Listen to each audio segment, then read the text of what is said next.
Hello friends, sociology classes ਇਨ Punjabi channel 'ਤੇ ਤੁਹਾਡਾ ਸਵਾਗਤ ਹੈ। ਅੱਜ ਅਸੀਂ ਜਿਹੜਾ ਕਨਸੈਪਟ ਟੌਪਿਕ ਡਿਸਕਸ ਕਰਾਂਗੇ, ਇੰਟੀਗ੍ਰੇਟਿਵ ਸੋਸ਼ਲ ਪ੍ਰੋਸੈਸਿਸ।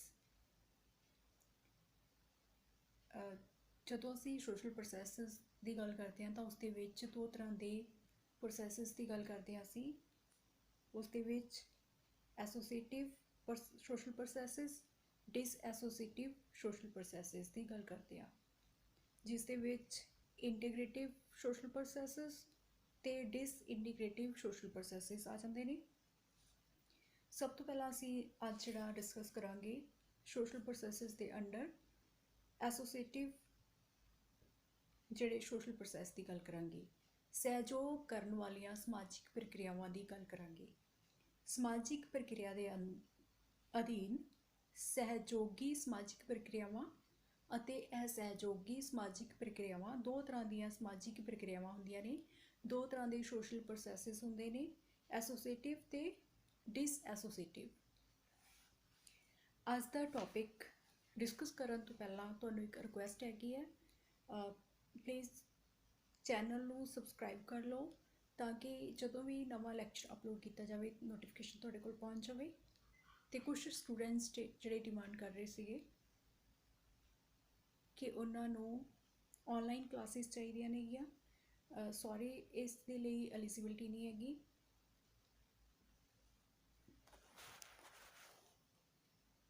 ਕਿਉਂਕਿ ਜਦੋਂ ਤੱਕ 1000 ਸਬਸਕ੍ਰਾਈਬਰ ਕੰਪਲੀਟ ਨਹੀਂ ਹੋ ਜਾਂਦੇ ਤਾਂ ਅਸੀਂ YouTube 'ਤੇ ਔਨਲਾਈਨ ਨਹੀਂ ਕਲਾਸ ਸ਼ੁਰੂ ਕਰ ਸਕਦੇ।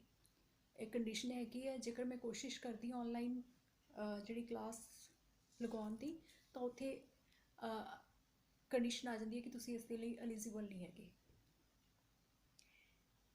ਹਾਂਜੀ, ਹੁਣ ਅਸੀਂ ਗੱਲ ਕਰਦੇ ਹਾਂ ਸੋਸ਼ਲ ਪ੍ਰੋਸੈਸਿਸ, ਐਸੋਸੀਏਟਿਵ ਸੋਸ਼ਲ ਪ੍ਰੋਸੈਸਿਸ ਅਤੇ ਡਿਸਐਸੋਸੀਏਟਿਵ ਸੋਸ਼ਲ ਪ੍ਰੋਸੈਸਿਸ। ਐਸੋਸੀਏਟਿਵ ਸੋਸ਼ਲ ਪ੍ਰੋਸੈਸਿਸ ਦੇ ਅੰਡਰ ਕੋਆਪਰੇਸ਼ਨ, ਅਕਲਚਰੇਸ਼ਨ, ਅਕੋਮੋਡੇਸ਼ਨ, ਅਸਿਮੀਲੇਸ਼ਨ, ਚਾਰ ਮੇਨ ਜਿਹੜੇ ਪ੍ਰੋਸੈਸ ਹੈਗੇ ਨੇ ਸੋਸ਼ਲ ਪ੍ਰੋਸੈਸ ਦੇ ਅੰਡਰ ਜਿਹੜੇ ਆਉਂਦੇ ਨੇ, ਉਹਨਾਂ ਨੂੰ ਅਸੀਂ ਐਸੋਸੀਏਟਿਵ ਸੋਸ਼ਲ ਪ੍ਰੋਸੈਸ ਬੋਲਦੇ ਹਾਂ। ਸਹਿਯੋਗ ਕਰਨ ਵਾਲੀਆਂ ਸਮਾਜਿਕ ਪ੍ਰਕਿਰਿਆਵਾਂ, ਜਿਸ ਦੇ ਵਿੱਚ ਅਕਲਚਰੇਸ਼ਨ ਮਤਲਬ ਪ੍ਰਾ ਸੱਭਿਆਚਾਰ ਗ੍ਰਹਿਣ ਕਰਨਾ, ਕੋਆਪਰੇਸ਼ਨ ਸਹਿਯੋਗ, ਅਕੋਮੋਡੇਸ਼ਨ ਸਮਾਯੋਜਨ, ਅਸਿਮੀਲੇਸ਼ਨ ਸਾਤਮੀਕਰਨ। ਇਹਨੂੰ ਅਸੀਂ ਡਿਟੇਲ ਦੇ ਵਿੱਚ ਡਿਸਕਸ ਕਰਾਂਗੇ। ਸਭ ਤੋਂ ਪਹਿਲਾਂ ਅਸੀਂ ਗੱਲ ਕਰਾਂਗੇ ਅਕਲਚਰੇਸ਼ਨ, ਪ੍ਰਾ ਸੱਭਿਆਚਾਰ ਗ੍ਰਹਿਣ। ਅਕਲਚਰੇਸ਼ਨ ਜਦੋਂ ਵੀ ਅਸੀਂ ਸੋਸ਼ਲ ਪ੍ਰੋਸੈਸਿਸ ਦੀ ਗੱਲ ਕਰਦੇ ਹਾਂ ਤਾਂ ਉਸ ਦੇ ਵਿੱਚ ਅਸੀਂ ਦੇਖਦੇ ਹਾਂ ਕਿ ਜਦੋਂ ਵੀ ਸੁਸਾਇਟੀ ਦੇ ਵਿੱਚ ਜਾਂ ਤਾਂ ਕੋਈ ਵੀ ਪ੍ਰੋਸੈਸ ਹੋ ਰਿਹਾ, ਜਾਂ ਉਹ ਪੋਜ਼ੀਟਿਵ ਹੋਏਗਾ ਜਾਂ ਨੈਗੇਟਿਵ ਹੋਏਗਾ। ਇੱਥੇ ਅਸੀਂ ਅੱਜ ਗੱਲ ਕਰ ਰਹੇ ਹਾਂ ਐਸੋਸੀਏਟਿਵ ਸੋਸ਼ਲ ਪ੍ਰੋਸੈਸ, ਸਹਿਯੋਗ ਕਰਨ ਵਾਲੇ ਸਮਾਜਿਕ ਪ੍ਰਕਿਰਿਆਵਾਂ ਦੀ, ਜਿਸ ਦੇ ਵਿੱਚੋਂ ਅਸੀਂ ਗੱਲ ਕਰ ਰਹੇ ਹਾਂ ਕਲਚਰੇਸ਼ਨ, ਪ੍ਰਾ ਸੱਭਿਆਚਾਰ ਗ੍ਰਹਿਣ, ਕਿਸੇ ਦੂਜੇ ਸੱਭਿਆਚਾਰ ਨੂੰ ਗ੍ਰਹਿਣ ਕਰਨਾ, ਐਕਸੈਪਟ ਕਰਨਾ। ਅਕਲਚਰੇਸ਼ਨ ਦਾ ਮਤਲਬ ਇਹ ਹੈ ਕਿ ਜਦੋਂ ਵੀ ਅਸੀਂ ਸੁਸਾਇਟੀ ਦੇ ਵਿੱਚ ਦੋ ਜਿਹੜੇ ਸੱਭਿਆਚਾਰ ਹੈਗੇ ਨੇ, ਦੋ ਕਲਚਰ ਹੈਗੇ ਨੇ, ਉਹਨਾਂ ਨੂੰ ਮਿਕਸ ਹੁੰਦੇ ਦੇਖਦੇ ਹਾਂ ਤਾਂ ਉਸ ਤਰ੍ਹਾਂ ਦੀ ਜਿਹੜੇ ਪ੍ਰੋਸੈਸ ਹੈਗਾ ਉਸ ਨੂੰ ਅਕਲਚਰੇਸ਼ਨ ਦਾ ਪ੍ਰੋਸੈਸ ਕਿਹਾ ਜਾਂਦਾ ਹੈ। ਇੱਥੇ ਇੱਕ ਸੱਭਿਆਚਾਰ ਦਾ ਇੱਕ ਗਰੁੱਪ ਹੈਗਾ, ਇਹ ਗਰੁੱਪ ਜਿਹੜਾ ਹੈਗਾ ਇੱਕ ਅਲੱਗ ਸੱਭਿਆਚਾਰ ਨੂੰ ਅਲੱਗ ਸੱਭਿਆਚਾਰ ਦੇ ਲੋਕ ਹੈਗੇ ਨੇ। ਬੀ ਗਰੁੱਪ ਦੇ ਵਿੱਚ ਦੂਜਾ ਜਿਹੜਾ ਸੱਭਿਆਚਾਰ ਦੇ ਲੋਕ ਹੈਗੇ ਨੇ, ਦੂਜੇ ਕਲਚਰ ਦੇ ਲੋਕ ਹੈਗੇ ਨੇ। ਜਦੋਂ ਉਹ ਆਪਸ ਦੇ ਵਿੱਚ ਇੰਟਰੈਕਟ ਕਰਦੇ ਨੇ, ਠੀਕ ਹੈ, ਤਾਂ ਉਸ ਦੇ ਨਾਲ ਕੀ ਹੁੰਦਾ ਕਿ ਉਹ ਇੱਕ ਦੂਜੇ ਦੀਆਂ ਨੋਰਮਸ, ਵੈਲਿਊਜ਼, ਕਲਚਰ, ਜਿਹੜੀਆਂ ਉਹਨਾਂ ਦੀਆਂ ਟ੍ਰੈਡੀਸ਼ਨਸ ਹੈਗੀਆਂ ਨੇ, ਉਹ ਐਕਸੈਪਟ ਕਰਦੇ ਨੇ। ਦੋਨੋਂ ਗਰੁੱਪ ਇੱਕ ਦੂਜੇ ਨਾਲ ਆਪਣੇ ਨੋਰਮਸ, ਵੈਲਿਊਜ਼, ਕਲਚਰ, ਟ੍ਰੈਡੀਸ਼ਨਸ, ਠੀਕ ਹੈ, ਉਹ ਐਕਸਚੇਂਜ ਕਰ ਲੈਂਦੇ ਨੇ। ਇਸ ਤਰ੍ਹਾਂ ਜਿਹੜਾ ਇਹ ਪ੍ਰੋਸੈਸ ਹੁੰਦਾ, ਇਸ ਪ੍ਰੋਸੈਸ ਨੂੰ ਅਕਲਚਰੇਸ਼ਨ ਦਾ ਪ੍ਰੋਸੈਸ ਕਹਿੰਦੇ ਆ, ਰਾਈਟ। ਇਸ ਦੀ ਡੈਫੀਨੇਸ਼ਨ ਜਿਹੜੀ ਹੈਗੀ ਆ ਡਾਕਟਰ ਦੂਵੇ ਨੇ ਦਿੱਤੀ ਹੈ। ਡਾਕਟਰ ਦੂਵੇ ਜਿਹੜੇ ਹੈਗੇ ਨੇ ਡੈਫੀਨੇਸ਼ਨ ਦੇ ਵਿੱਚ ਦੱਸਦੇ ਨੇ ਕਿ ਜਦੋਂ ਦੋ ਕਲਚਰ ਇੱਕ ਦੂਜੇ ਦੇ ਕੰਟੈਕਟ ਦੇ ਵਿੱਚ ਆਉਂਦੇ ਨੇ ਤਾਂ ਇੱਕ ਦੂਜੇ ਦੇ ਜਿਹੜੇ ਕਲਚਰ ਦੇ ਐਲੀਮੈਂਟਸ ਹੈਗੇ ਨੇ ਉਹ ਆਪਣੀ ਮਰਜ਼ੀ ਨਾਲ ਜਾਂ ਕਿਸੇ ਪ੍ਰੈਸ਼ਰ ਦੇ ਅੰਡਰ ਜਿਹੜੇ ਉਹਨਾਂ ਦੇ ਆਪਣਾ ਕਲਚਰ ਹੈਗਾ ਦੂਜੇ ਕਲਚਰ ਦੇ ਕੁਝ ਨੋਰਮਸ ਵੈਲਿਊਜ਼ ਨੂੰ ਜਿਹੜਾ ਹੈਗਾ ਲੈ ਲੈਂਦੇ ਨੇ ਤਾਂ ਉਸ ਪ੍ਰੋਸੈਸ ਨੂੰ ਜਿਹੜਾ ਹੈਗਾ ਅਕਲਚਰੇਸ਼ਨ ਦਾ ਪ੍ਰੋਸੈਸ ਕਿਹਾ ਜਾਂਦਾ ਹੈ ਰਾਈਟ। ਮਜੂਮਦਾਰ ਤੇ ਮੈਦਾਨ ਜਿਹੜੇ ਹੈਗੇ ਨੇ ਉਹਨਾਂ ਨੇ ਆਪਣੀ ਡੈਫੀਨੇਸ਼ਨ ਦੇ ਵਿੱਚ ਕਿਹਾ ਕਿ ਜਦੋਂ ਦੋ ਡਿਫਰੈਂਟ ਕਲਚਰ ਦੇ ਲੋਕ ਇੱਕ ਦੂਜੇ ਦੇ ਕਲਚਰ ਤੋਂ ਇੰਪੈਕਟ ਹੁੰਦੇ ਨੇ ਉਹਨਾਂ 'ਤੇ ਇੰਪੈਕਟ ਪੈਂਦਾ ਦੂਜੇ ਕਲਚਰ ਦਾ ਤਾਂ ਉਸ ਦੇ ਨਾਲ ਕੀ ਆ ਕਿ ਉਹ ਕਿਸੇ ਦੂਜੇ ਕਲਚਰ ਦੇ ਨੋਰਮਸ ਵੈਲਿਊ ਜਿਹੜੇ ਹੈਗੇ ਨੇ ਉਹਨਾਂ ਦੇ ਕਲਚਰ ਦਾ ਜਿਹੜੇ ਲਾਈਫ ਸਟਾਈਲ ਹੈਗਾ ਲਿਵਿੰਗ ਸਟੈਂਡਰਡ ਹੈਗਾ ਉਸ ਆਪਣੇ ਲਾਈਫ ਸਟਾਈਲ ਦੇ ਵਿੱਚ ਲੈ ਆਉਂਦੇ ਨੇ ਤਾਂ ਇਸ ਪ੍ਰੋਸੈਸ ਨੂੰ ਜਿਹੜਾ ਹੈਗਾ ਅਕਲਚਰੇਸ਼ਨ ਦਾ ਪ੍ਰੋਸੈਸ ਕਿਹਾ ਜਾਂਦਾ ਹੈ। ਅਕਲਚਰੇਸ਼ਨ ਦੀਆਂ ਫੀਚਰਸ ਕਰੈਕਟਰਿਸਟਿਕ ਆਫ ਅਕਲਚਰੇਸ਼ਨ ਜਦੋਂ ਵੀ ਅਸੀਂ ਕਲਚਰੇਸ਼ਨ ਦੀ ਗੱਲ ਕਰਦੇ ਹਾਂ ਕਿਸੇ ਦੂਜੇ ਸੱਭਿਆਚਾਰ ਨੂੰ ਗ੍ਰਹਿਣ ਕਰਨ ਦੀ ਗੱਲ ਕਰਦੇ ਹਾਂ ਤਾਂ ਉਸ ਦੀਆਂ ਕੁਝ ਫੀਚਰਸ ਹੁੰਦੀਆਂ ਨੇ। ਅਕਲਚਰੇਸ਼ਨ ਦੇ ਅੰਡਰ ਦੋ ਡਿਫਰੈਂਟ ਕਲਚਰ ਜਿਹੜੇ ਹੈਗੇ ਨੇ ਉਹ ਆਪਸ ਦੇ ਵਿੱਚ ਆਪਣੇ ਕਲਚਰ ਦੇ ਐਲੀਮੈਂਟਸ ਨੂੰ ਐਕਸਚੇਂਜ ਕਰਦੇ ਨੇ। ਦੋ ਵੱਖ-ਵੱਖ ਸੱਭਿਆਚਾਰ ਦੇ ਲੋਕਾਂ ਦੁਆਰਾ ਉਹਨਾਂ ਦੇ ਸੱਭਿਆਚਾਰਕ ਤੱਤਾਂ ਦਾ ਆਦਾਨ ਪ੍ਰਦਾਨ ਹੁੰਦਾ ਹੈ। ਇਹ ਜਿਹੜੇ ਦੋ ਡਿਫਰੈਂਟ ਕਲਚਰ ਦੋ ਵੱਖਰੇ ਸੱਭਿਆਚਾਰ ਇੱਕ ਦੂਸਰੇ ਨਾਲ ਆਪਣੇ ਕਲਚਰ ਦੇ ਐਲੀਮੈਂਟਸ ਦਾ ਆਦਾਨ ਪ੍ਰਦਾਨ ਕਰਦੇ ਨੇ।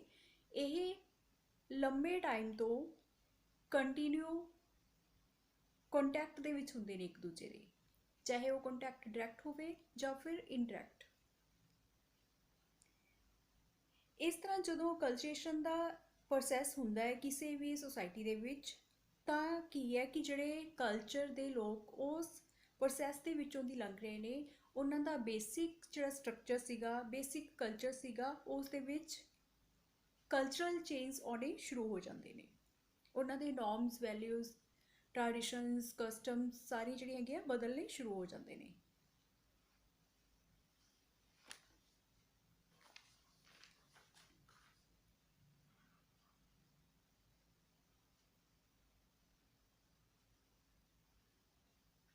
ਇਸ ਤਰ੍ਹਾਂ ਅਕਲਚਰੇਸ਼ਨ ਜਿਹੜਾ ਹੈਗਾ ਇਹ ਇੱਕ ਗਰੁੱਪ ਤੋਂ ਦੂਜੇ ਗਰੁੱਪ ਦੇ ਕਲਚਰ ਦੇ ਵਿੱਚ ਤਬਦੀਲ ਹੋਣ ਦੀ ਜਿਹੜੀ ਪ੍ਰਕਿਰਿਆ ਉਸ ਨੂੰ ਕਹਿੰਦੇ ਆ।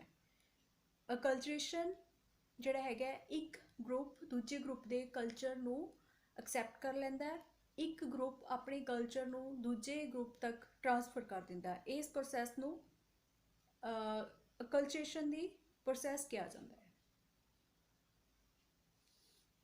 ਜਦੋਂ ਵੀ ਕਿਤੇ ਅਕਲਚਰੇਸ਼ਨ ਦਾ ਪ੍ਰੋਸੈਸ ਹੁੰਦਾ ਹੈ ਤਾਂ ਉਸ ਦੇ ਵਿੱਚ ਕੁਝ ਕੰਡੀਸ਼ਨਸ ਹੁੰਦੀਆਂ ਨੇ ਜਿਸ ਦੇ ਇਹਦੀਆਂ ਕੰਡੀਸ਼ਨਸ ਨੂੰ ਫੋਲੋ ਕਰਨ ਤੋਂ ਬਾਅਦ ਦੇ ਵਿੱਚ ਹੀ ਅਕਲਚਰੇਸ਼ਨ ਹੋ ਸਕਦਾ ਹੈ।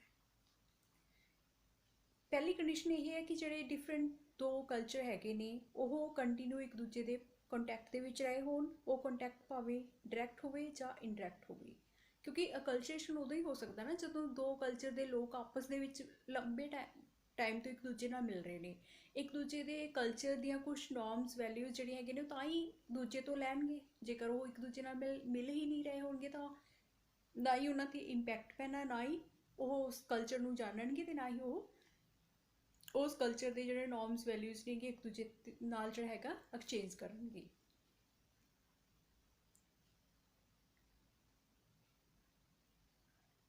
ਇਸ ਤੋਂ ਇਲਾਵਾ ਕਲਚਰੇਸ਼ਨ ਦਾ ਜਿਹੜਾ ਰਿਜ਼ਲਟ ਹੈ ਉਹ ਕੀ ਹੁੰਦਾ ਹੈ ਇਸ ਦੇ ਨਾਲ ਕੀ ਇੰਪੈਕਟ ਪੈਂਦਾ ਸੁਸਾਇਟੀ 'ਤੇ।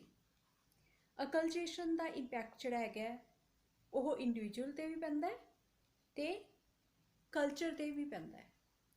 ਜਦੋਂ ਵੀ ਕਿਸੇ ਕਲਚਰ ਦੇ ਲੋਕ ਜਿਹੜੇ ਹੈਗੇ ਨੇ ਕਿਸੇ ਕਲਚਰ ਦੇ ਕੰਟੈਕਟ ਵਿੱਚ ਆਉਂਦੇ ਨੇ ਤਾਂ ਉਸ 'ਤੇ ਉਸਦਾ ਇੰਪੈਕਟ ਜਿਹੜਾ ਹੈਗਾ ਪੈਂਦਾ ਹੈ ਉਹ ਪੋਜ਼ੀਟਿਵ ਵੀ ਹੋ ਸਕਦਾ ਹੈ ਨੈਗੇਟਿਵ ਵੀ ਹੋ ਸਕਦਾ ਹੈ। ਜੇਕਰ ਉਹ ਪੋਜ਼ੀਟਿਵ ਹੈਗਾ ਤਾਂ ਉਸ ਗਰੁੱਪ ਦੇ ਲੋਕ ਜਿਹੜੇ ਹੈਗੇ ਨੇ ਉਸਨੂੰ ਐਕਸੈਪਟ ਕਰ ਲੈਂਦੇ ਨੇ।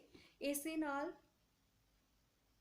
ਜਿਹੜਾ ਉਹਨਾਂ ਦਾ ਆਪਣਾ ਟ੍ਰੈਡੀਸ਼ਨਲ ਕਲਚਰ ਹੁੰਦਾ ਉਸਦੇ ਆਪਣੀ ਲੈਂਗੁਏਜ ਹੁੰਦੀ ਹੈ, ਆਪਣਾ ਕਲਚਰ ਹੁੰਦਾ ਹੈ, ਆਪਣੀਆਂ ਸੋਸ਼ਲ ਇੰਸਟੀਟਿਊਸ਼ਨਸ ਹੁੰਦੀਆਂ ਨੇਗੀਆਂ, ਉਹ ਉਹਨਾਂ ਦੇ ਵਿੱਚ ਚੇਂਜ ਆਉਣਾ ਸ਼ੁਰੂ ਹੋ ਜਾਂਦਾ ਹੈ। ਇਸ ਤੋਂ ਇਲਾਵਾ ਜਿਹੜਾ ਇੰਪੈਕਟ ਕਲਚਰ 'ਤੇ ਪੈਂਦਾ ਜਦੋਂ ਇੱਕ ਦੂਜੇ ਦੇ ਕੰਟੈਕਟ ਦੇ ਵਿੱਚ ਆਉਂਦੇ ਨੇ, ਤਾਂ ਇਸ ਦੇ ਨਾਲ ਕੀ ਹੈ ਕਿ ਜਿਹੜਾ ਕਲਚਰ ਦਾ ਬੇਸਿਕ ਸਟਰਕਚਰ ਹੁੰਦਾ ਹੈ, ਨੋਰਮਸ, ਵੈਲਿਊਜ਼, ਟ੍ਰੈਡੀਸ਼ਨਸ ਹੁੰਦੀਆਂ ਨੇਗੀਆਂ, ਉਹ ਹੌਲੀ ਹੌਲੀ ਉਹਨਾਂ ਦਾ ਮਿਕਸਚਰ ਹੋਣ ਲੱਗ ਜਾਂਦਾ ਦੋ ਕਲਚਰ ਦਾ। ਇਸ ਦੇ ਨਾਲ ਵੀ ਜਿਹੜਾ ਹੈਗਾ ਉਹਨਾਂ ਦੇ ਕਲਚਰ ਦੇ ਬੇਸਿਕ ਜਾਂ ਟ੍ਰੈਡੀਸ਼ਨ ਸਟਰਕਚਰ ਹੁੰਦਾ ਉਹ ਚੇਂਜ ਹੋ ਜਾਂਦਾ ਹੈ। ਜਿਵੇਂ ਕਿ ਟਰਾਈਬਲ ਲੋਕ ਜਦੋਂ ਤੱਕ ਟਰਾਈਬਸ ਦੇ ਵਿੱਚ ਰਹਿ ਰਹੇ ਸੀਗੇ, ਉਦੋਂ ਤੱਕ ਉਹਨਾਂ ਦਾ ਆਪਣਾ ਕਲਚਰ ਉਹਨਾਂ ਕੋਲ ਸੀਗਾ। ਜਿਵੇਂ ਹੀ ਉਹ ਸਿਵਲਾਈਜ਼ਡ ਸੁਸਾਇਟੀਜ਼ ਦੇ ਵਿੱਚ ਆਉਣਾ ਸ਼ੁਰੂ ਕੀਤਾ, ਮਾਡਰਨ ਸੁਸਾਇਟੀ ਦੇ ਕੰਟੈਕਟ ਦੇ ਵਿੱਚ ਆਏ, ਤਾਂ ਉਹਨਾਂ ਦਾ ਜਿਹੜਾ ਆਪਣਾ ਕਲਚਰ ਸੀਗਾ ਹੌਲੀ ਹੌਲੀ ਉਹ ਖਤਮ ਹੁੰਦਾ ਜਾ ਰਿਹਾ, ਜਾਂ ਫਿਰ ਉਹ ਮਾਡਰਨ ਅਤੇ ਟਰਾਈਬਲ ਕਲਚਰ ਦਾ ਮਿਕਸਚਰ ਹੁੰਦਾ ਜਾ ਰਿਹਾ। ਇਸ ਪ੍ਰੋਸੈਸ ਨੂੰ ਜਿਹੜਾ ਹੈਗਾ ਅਕਲਚਰੇਸ਼ਨ ਦਾ ਪ੍ਰੋਸੈਸ ਕਿਹਾ ਜਾਂਦਾ ਹੈ।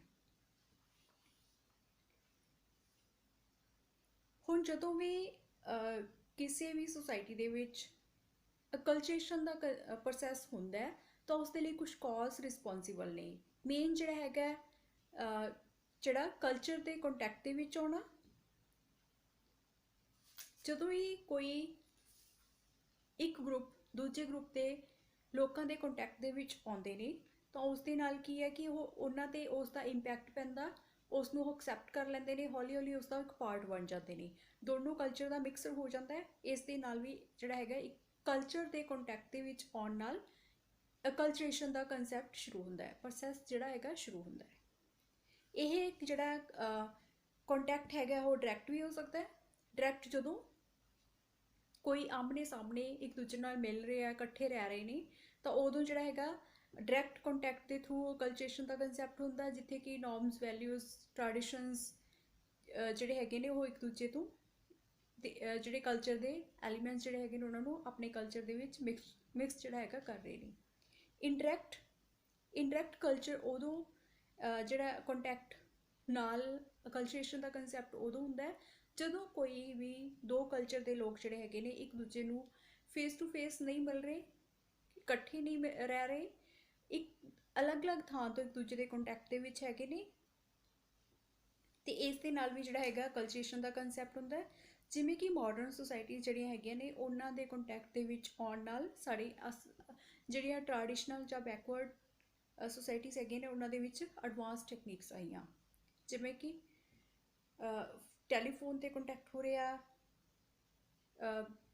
ਸੋਸ਼ਲ ਮੀਡੀਆ ਰਾਹੀਂ ਅਸੀਂ ਦੇਖ ਰਹੇ ਹਾਂ ਕੁਛ, ਤਾਂ ਇਸ ਤਰ੍ਹਾਂ ਦਾ ਕੰਟੈਕਟ ਜਿਹੜਾ ਹੈਗਾ ਇੰਡਾਇਰੈਕਟ ਕੰਟੈਕਟ ਹੋਏਗਾ।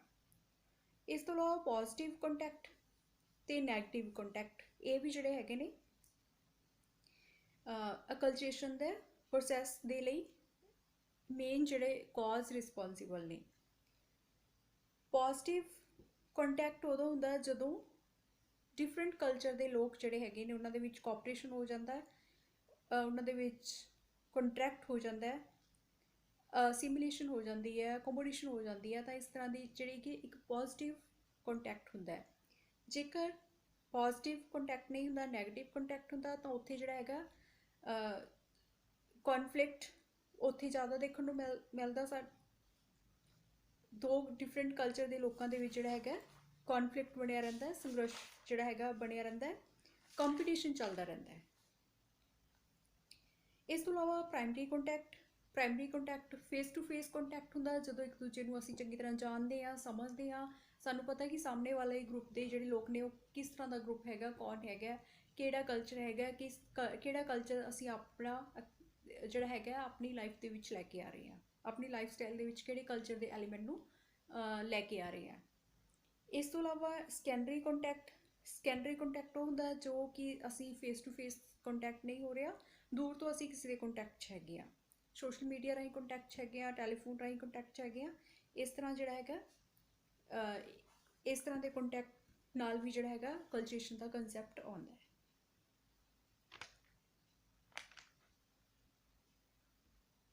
ਇਸ ਤਰ੍ਹਾਂ ਕਲਚਰੇਸ਼ਨ ਦੇ ਕੰਸੈਪਟ ਦੇ ਅੰਡਰ ਜਿਹੜਾ ਹੈਗਾ ਟਰਾਂਸਮਿਸ਼ਨ ਆਫ ਕਲਚਰ, ਇੱਕ ਸੱਭਿਆਚਾਰ ਦਾ ਦੂਜੇ ਸੱਭਿਆਚਾਰ ਦੇ ਵਿੱਚ ਟਰਾਂਸਫਰ ਹੋਣਾ। ਅਕਲਚਰੇਸ਼ਨ ਦੇ ਲਈ ਜਦੋਂ ਵੀ ਅਸੀਂ ਗੱਲ ਕਰਦੇ ਹਾਂ ਤਾਂ ਉੱਥੇ ਦੋ ਡਿਫਰੈਂਟ ਕਲਚਰ ਇੱਕ ਦੂਜੇ ਦੇ ਕੰਟੈਕਟ ਦੇ ਵਿੱਚ ਆਉਂਦੇ ਨੇ, ਜਿਸ ਦੇ ਨਾਲ ਇੱਕ ਕਲਚਰ ਦੇ ਲੋਕ ਦੂਜੇ ਕਲਚਰ ਨੂੰ ਆਪਣੇ ਕਲਚਰ ਦੇ ਕੁਝ ਐਲੀਮੈਂਟ ਜਿਹੜੇ ਹੈਗੇ ਨੇ ਟਰਾਂਸਫਰ ਕਰ ਦਿੰਦੇ ਨੇ। ਇਸ ਤਰ੍ਹਾਂ ਜਦੋਂ ਵੀ ਅਸੀਂ ਕਿਸੇ ਕਲਚਰ ਦੇ ਕੰਟੈਕਟ ਦੇ ਵਿੱਚ ਆਉਂਦੇ ਹਾਂ, ਉਸ ਦੇ ਜਿਹੜੇ ਐਲੀਮੈਂਟ, ਉਸ ਦੇ ਨੋਰਮਸ ਵੈਲਿਊਜ਼ ਜਿਹੜੇ ਹੈਗੇ ਨੇ, ਟ੍ਰੈਡੀਸ਼ਨਸ ਹੈਗੇ ਨੇ, ਸੈਰਮਨੀਜ਼ ਹੈਗੀਆਂ ਨੇਗੀਆਂ, ਸਾਨੂੰ ਵਧੀਆ ਲੱਗਦੀਆਂ ਨੇ, ਉਹਨਾਂ ਨੂੰ ਅਸੀਂ ਉਸ ਕਲਚਰ ਦੇ ਵਿੱਚੋਂ ਲੈ ਲੈਂਦੇ ਹਾਂ ਅਤੇ ਬਾਕੀ ਨੂੰ ਛੱਡ ਦਿੰਦੇ ਹਾਂ। ਇਸ ਤਰ੍ਹਾਂ ਜਿਹੜਾ ਹੈਗਾ ਇੱਕ ਕਲਚਰ ਦੇ ਲੋਕ ਦੂਜੇ ਕਲਚਰ ਦੇ ਲੋਕਾਂ ਦੇ ਕੰਟੈਕਟ ਦੇ ਵਿੱਚ ਆਉਣ ਨਾਲ, ਇੱਕ ਗਰੁੱਪ ਦੇ ਲੋਕ ਦੂਜੇ ਗਰੁੱਪ ਦੇ ਲੋਕਾਂ ਦੇ ਕੰਟੈਕਟ ਦੇ ਵਿੱਚ ਆਉਣ ਨਾਲ, ਜਦੋਂ ਇੱਕ ਕਲਚਰ ਇੱਕ ਗਰੁੱਪ ਤੋਂ ਦੂਜੇ ਗਰੁੱਪ ਵਿੱਚ ਟ੍ਰਾਂਸਫਰ ਹੁੰਦਾ ਤਾਂ ਇਸ ਪ੍ਰੋਸੈਸ ਨੂੰ ਕਲਚਰੇਸ਼ਨ ਦਾ ਕੰਸੈਪਟ ਕਹਿ ਰਹੇ ਹਾਂ।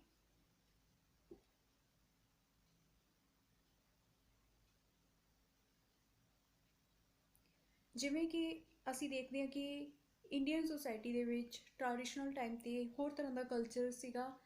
ਹੌਲੀ ਹੌਲੀ ਇਸ ਕਲਚਰ ਦੇ ਵਿੱਚ ਬਹੁਤ ਸਾਰੀਆਂ ਚੇਂਜਿਸ ਹੋਈਆਂ। ਚੇਂਜ ਆਉਣ ਦੇ ਲਈ ਕਿਹੜੇ ਕਾਜ਼ ਰਿਸਪੋਂਸੀਬਲ ਰਹੇ, ਕਿਹੜੇ ਕਲਚਰ ਤੋਂ ਐਲੀਮੈਂਟ ਜਿਹੜੇ ਸੀ ਉਸ ਕਲਚਰ ਦੇ ਟ੍ਰਾਂਸਫਰ ਹੋ ਕੇ ਸਾਡੇ ਕਲਚਰ ਦੇ ਵਿੱਚ ਆਏ। ਜਿਵੇਂ ਕਿ ਅਸੀਂ ਦੇਖ ਸਕਦੇ ਹਾਂ ਕਿ ਇੰਡੀਅਨ ਕਲਚਰ ਦੇ ਉੱਪਰ ਜਿਹੜਾ ਹੈਗਾ ਜ਼ਿਆਦਾਤਰ ਵੈਸਟਰਨ ਕਲਚਰ ਦਾ ਇੰਪੈਕਟ ਹੈ, ਬ੍ਰਿਟਿਸ਼ ਕਲਚਰ ਦਾ ਇੰਪੈਕਟ ਹੈ। ਇਸ ਤਰ੍ਹਾਂ ਬਹੁਤ ਸਾਰੇ ਜਿਹੜੇ ਲਾਈਫ ਸਟਾਈਲ ਦੇ ਵਿੱਚ ਬਹੁਤ ਸਾਰੀਆਂ ਚੇਂਜਿਸ ਆਈਆਂ ਜਦੋਂ ਬ੍ਰਿਟਿਸ਼ ਦੇ ਕੰਟੈਕਟ ਦੇ ਵਿੱਚ ਇੰਡੀਅਨ ਲੋਕ ਆਏ। ਤਾਂ ਇਸ ਤਰ੍ਹਾਂ ਜਦੋਂ ਇੱਕ ਕਲਚਰ ਦੇ ਲੋਕ ਦੂਜੇ ਕਲਚਰ ਦੇ ਕੰਟੈਕਟ ਦੇ ਵਿੱਚ ਆਉਂਦੇ ਨੇ ਤਾਂ ਉਹ ਜਦੋਂ ਆਪਣੇ ਸੱਭਿਆਚਾਰ ਦੇ ਤੱਤਾਂ ਨੂੰ ਇੱਕ ਗਰੁੱਪ ਦੂਜੇ ਗਰੁੱਪ ਨਾਲ ਤਬਦੀਲ ਕਰਦਾ ਹੈ, ਟ੍ਰਾਂਸਫਰ ਕਰਦਾ ਹੈ, ਐਕਸਚੇਂਜ ਕਰਦਾ ਹੈ, ਉਸ ਪ੍ਰੋਸੈਸ ਨੂੰ ਅਕਲਚਰੇਸ਼ਨ ਦਾ ਪ੍ਰੋਸੈਸ ਕਿਹਾ ਜਾਂਦਾ ਹੈ। ਆਈ ਹੋਪ ਕਿ ਤੁਹਾਨੂੰ ਇਹ ਕੰਸੈਪਟ ਸਮਝ ਆ ਗਿਆ ਹੋਣਾ। ਨੈਕਸਟ ਕੰਸੈਪਟ ਦੇ ਵਿੱਚ ਅਸੀਂ ਨੈਕਸਟ ਜਿਹੜਾ ਸੋਸ਼ਲ ਪ੍ਰੋਸੈਸ ਹੈਗਾ ਕੋਆਪਰੇਸ਼ਨ, ਉਸ ਨੂੰ ਜਿਹੜਾ ਹੈਗਾ ਡਿਸਕਸ ਕਰਾਂਗੇ। Thank you.